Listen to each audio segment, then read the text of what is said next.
Este canal tiene el propósito de abrirle los ojos a México. Gracias. Compañeras y compañeros, señor secretario Meade, bienvenido al Senado.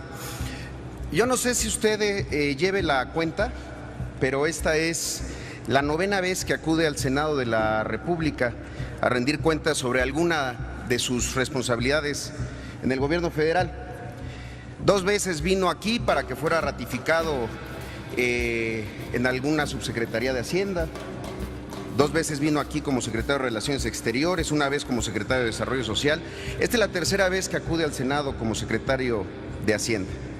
Es un buen récord, la verdad. Y no solo esto, fíjese usted, forma parte de un reducidísimo club de secretarios de Estado en México que han logrado ser titulares de la misma dependencia en 2 sexenios seguidos.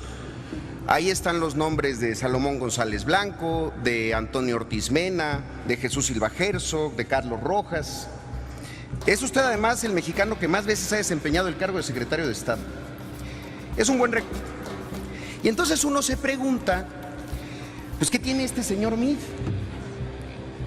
¿Por qué anda ahora en boca de todos y les genera a todos sentimientos encontrados? Y a ver, yo quiero dejar algo muy claro, no se duda de su formación académica, no se duda de su honorabilidad, de su seriedad. Es muy común escuchar que es usted un funcionario eficiente y confiable, un funcionario honesto, y yo lo felicito. Destaca usted en un gabinete por encima del señor del socavón, del señor que no sabe leer, del cuñado del huachicol, del que llegó a aprender y del que ya no va a ser. Pero nada de todo lo anterior es lo que a mí me llama la atención. Lo que a mí me llama la atención es que sea usted en el mundo quizá el único secretario o ministro de Hacienda o de Finanzas que ha servido en el mismo cargo para 2 partidos políticos diferentes. Yo no sé si alguien podría imaginar a la primera Lord del Tesoro, Margaret Thatcher, sirviendo a un gobierno del Partido Laborista, o a Lagarde en el Partido Socialista francés, o incluso al doctor Guevara de la Serna como presidente del Banco Central de Cuba en el régimen de Batista. No. Entonces, hay algo que se revela distinto y más relevante. ¿Qué es? Pues es un secreto a voces, una realidad impuesta desde hace años. El PRIAN existe, el PRIAN gobierna, el PRIAN tiene un plan para mantenerse en el poder. La de hoy parecía que no es una comparecencia, es más bien como un déjà vu del 19 de septiembre del 2012. Usted, señor secretario, en esa fecha también vino al Senado, también era presidente del Senado mi amigo el senador Ernesto Cordero. Lo único diferente es que Calderón era presidente de la República y los que hoy le aplauden mucho lo vinieron a criticar, y algunos de los panistas que hoy lo van a criticar, en aquel día no se cansaron de aplaudir. Y usted sabe que otra cosa no ha cambiado. La economía de la gente estaba igual de mal. ¿Sabe que era idéntico? Nos vino a dar también una serie de pretextos externos para el mal desempeño económico del país. Entonces era la crisis financiera, ahora va a ser el precio del petróleo, o que si Trump está intentando renegociar o cancelar el TLC. Pero además, ¿sabe que era igual? También nos dio un informe de la macroeconomía del país, esa que ve los números grandes, pero ve a la gente pequeña. En unos momentos más vamos a ver un desfile de matraca económica priista y un esfuerzo desesperado del PAN por desmarcarse de usted. Rebeldes y cerillos, to Meade or not to Meade, esa es la cuestión.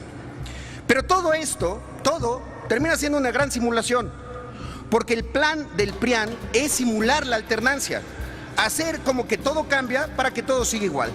El PRIAN quiere sacrificar a la democracia a favor del mercado.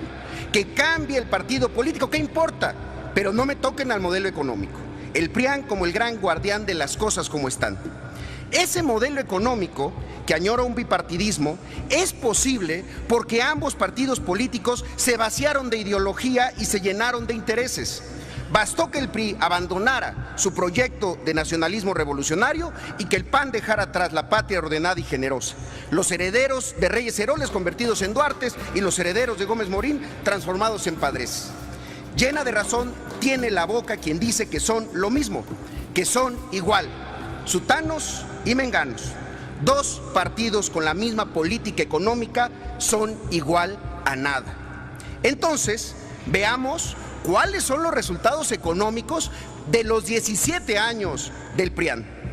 Según la OCDE, el PRIAN ha construido uno de los países más desiguales de todos sus miembros, en el que el 10% más rico de la población gana 20 veces más que el 10% más pobre.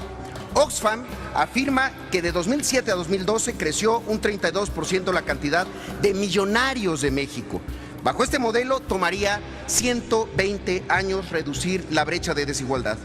Mientras el PIB per cápita crece entre 1 y 2% anual, el de los 16 mexicanos más ricos se multiplicó por 5%. La acusación no es sobre incompetencia del PAN, sino su injusticia y su desigualdad.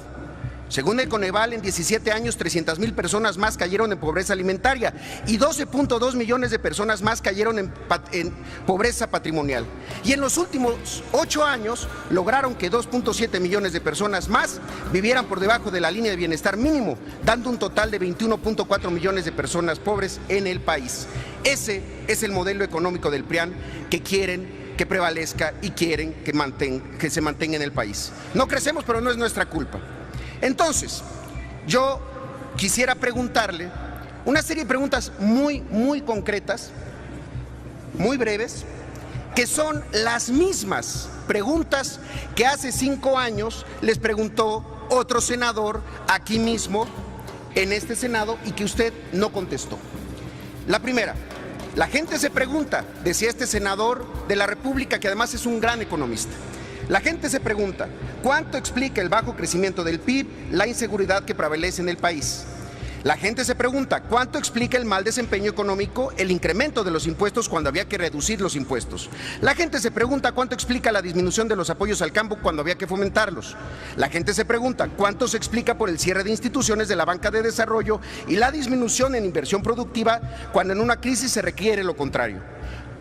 ¿Cuánto explica el trato presupuestal asimétrico que da la Federación a los estados y el condicionamiento de los apoyos federales? Y por último, ¿cuánto del bajo crecimiento económico lo explican las políticas procíclicas como subejercicios o recortes en el gasto público cuando había que aumentarlo? 6 preguntas muy concretas que yo creo que hoy merecen una respuesta. Son preguntas que le hizo el 19 de septiembre del 2012 mi compañero el senador Manuel Cavazos Lerma. Esas preguntas no tuvieron respuesta y hoy creo que valdría la pena saberla. Y decía Cavazos aquel día, por cada punto que no crece el Producto Interno Bruto, 160,000 jóvenes se quedan sin empleo cada año, generando efectos indeseados como el de los ninis y la inmigración. En 6 años la cifra alcanza proporciones de preocupación, en 12 proporciones de angustia. Yo le diría a mi compañero el senador, y en 17 una crisis de régimen. Por último, señor secretario, yo le quiero hacer una sola pregunta. Y usted podrá o no contestarla, está en todo su derecho. Pero mucho se ha especulado sobre su aparición en la boleta electoral el año que entra en la contienda presidencial. Su trayectoria va a estar en escrutinio y también estarán en escrutinio las decisiones que usted ha tomado. Por eso me parece que sería muy interesante saber, señor secretario, ¿usted por quién votó en la elección para presidente de la República del 2012? Por sus respuestas, muchas gracias. Como profesor universitario, como ciudadano libre, he decidido que Andrés Manuel López Obrador es mi gallo. Aquí 5 razones. Primera razón, México no ha tocado fondo todavía. Pensábamos que con Felipe Calderón habíamos llegado al fondo y con Peña Nieto terminamos peor.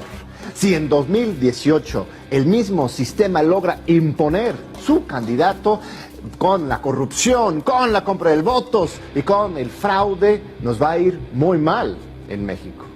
Segunda razón, los responsables por la crisis generalizada del Estado mexicano, la corrupción y la destrucción del país, son fácilmente identificables. Son el PRI, el PAN, el PRD y los partiditos cómplices del Pacto por México.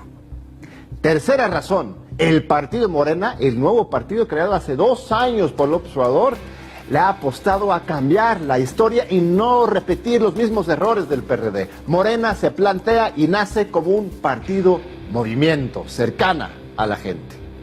Razón número 4. Andrés Manuel López Obrador es un hombre digno, honesto y luchador que no participa en estas redes de impunidad y pactos con el poder. Andrés Manuel es el verdadero candidato independiente de los poderes fácticos. Razón número 5. Los mal llamados candidatos independientes o son por un lado sembrados para dividir la votación de la indignación o por otro lado pues son candidaturas dignas pero que simplemente no tienen posibilidades para ganar en el contexto de fraude estructural, de elecciones amañadas que va a tener lugar en 2018. Es mi humilde opinión que tenemos que cerrar filas con Andrés Manuel López Obrador. ¿Qué opinas tú? Que viva el debate y la discusión. Este canal fue creado para mantenernos informados sobre la situación actual de nuestro país. Aquí el único que tiene la última palabra eres tú. Si te gusta nuestro contenido te invito a que te suscribas y compartas nuestros vídeos que en cierta forma son tuyos.